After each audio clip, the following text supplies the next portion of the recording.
It's another time to discuss what happened in the Premier League over the weekend.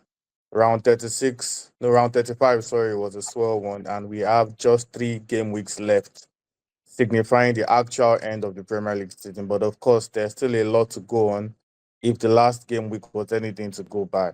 And first off, speaking about surprises, Arsenal look like they wrapped second place already in the bag. Just like Liverpool won the title, it seems like Arsenal won second place already. But a couple of bad results leave Arsenal in a somewhat shaky position. So, Victor, the question is, what do you think has suddenly gone wrong for Arsenal, and are they at risk of missing out on the top four?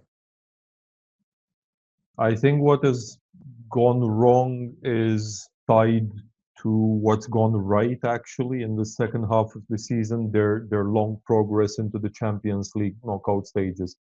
So the fact that they made it so far is because they have, for better or worse, kind of made their peace with the fact that they're not winning the Premier League.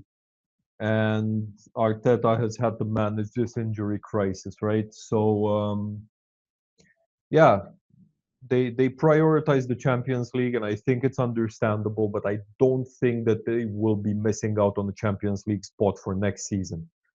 They might not finish second anymore, which is absolutely insane considering how bad City were a couple of months ago, and now they might overtake them. But I don't think Arsenal will fail to qualify for the UCL.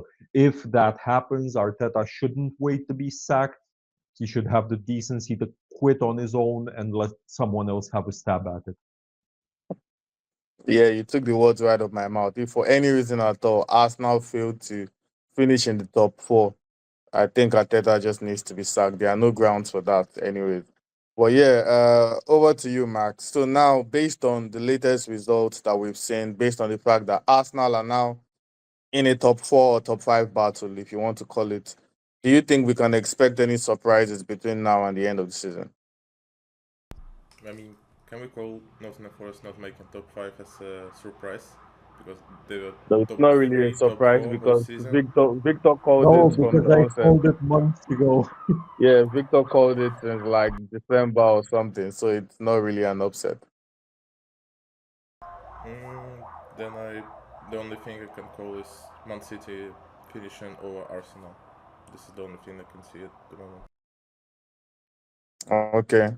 Yeah, so Victor, the question you've been answering for months now. Nottingham Forest, they impressed us and I was more than certain that they would give us that fairy tale finish and finish in the top four at the very least. I did not think they were going to finish third, but I thought maybe they'll finish fourth or maybe even finish fifth, since fifth position would be enough. But looking at their recent results, do you even think ultimately they would miss out on the top five? Yeah, it's starting to look increasingly likely. If you look at Newcastle, they're great to no one's shock. And even though they just drew against Brighton, which, by the way, for me was the biggest surprise of the round, but they've picked up a ton of points lately. Chelsea, as much as it pains me to say it, they're showing that they're picking up form at the right time, and it looks like Forest are finally proving me right. They won't be making, definitely not the top four, and I'm having real doubts about the top five. I was hoping also for the sake of my FPL team that they will be doing the business last night against Palace, and they failed that as well. It's just been dreadful lately, and it is looking likely that they will miss out. But let's not take anything away from their achievement. They were tipped to be battling relegation, probably even going down this season, and they will most certainly be making some sort of European competition.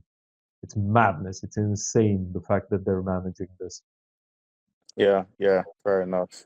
And moving on, Max, I think Victor has answered this question a little bit, but just to shed more light into it, this is apparently City's worst season in recent history that we can remember, at least under Guardiola. We've never seen Guardiola this bad in his managerial career. But now the fact that with 3 games left, they could go on to finish second, just behind Liverpool in their supposedly worst season, and they could even end that with a title. If they go on to win the FA Cup.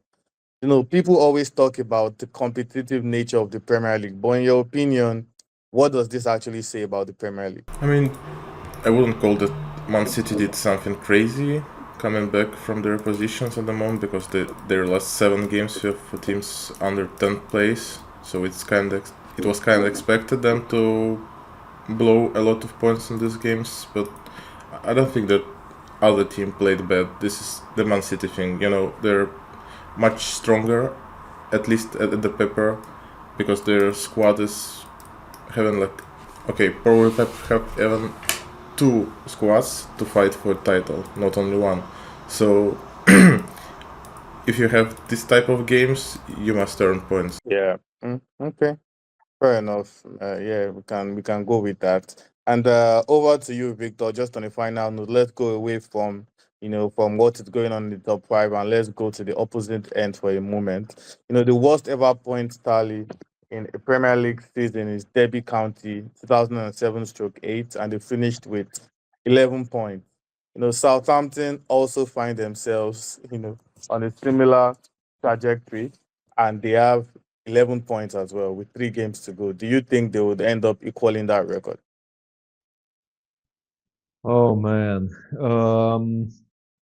I don't know. Like at the moment, they're standing on 11 points, and the way they've been playing is just so utterly hopeless. It's just so there's no And there are horizon. three games. There are 3 games: City, Everton, Arsenal. Exactly. I was looking at their schedule earlier, and it's City at home. I mean, it doesn't really make any difference if it's home or away the way they're playing. But it's City, Everton, and Arsenal. Somehow, like I'm looking at these three, and I can't help but feel like the Arsenal one is the most winnable one for them, or the one that they're most likely to get anything out of. And that's just so it's such a weird thing to say, but at the same time, it just is the way it is. And I don't think that they will be getting any more points out of these 3 games. I think they will lose all three, and probably at least 2 of them they will lose heavily. Um, and I think they deserve it. I think they deserve it, and I think that they should have gotten maybe even fewer points than Derby County. I'm old enough to still remember Derby County playing in 07/08. It was shit. Southampton was worse this season.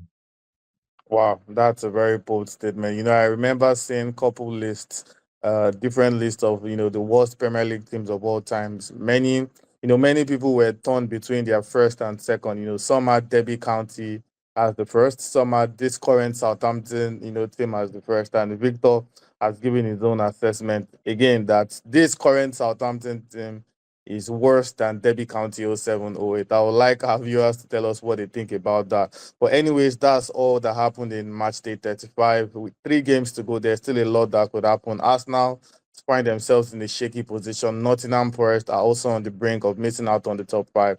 City could well end up in second place, and Southampton will be hoping they don't equal an unwanted record. All of that and many more, and we'll discuss the Premier League in our preview show ahead of the next round.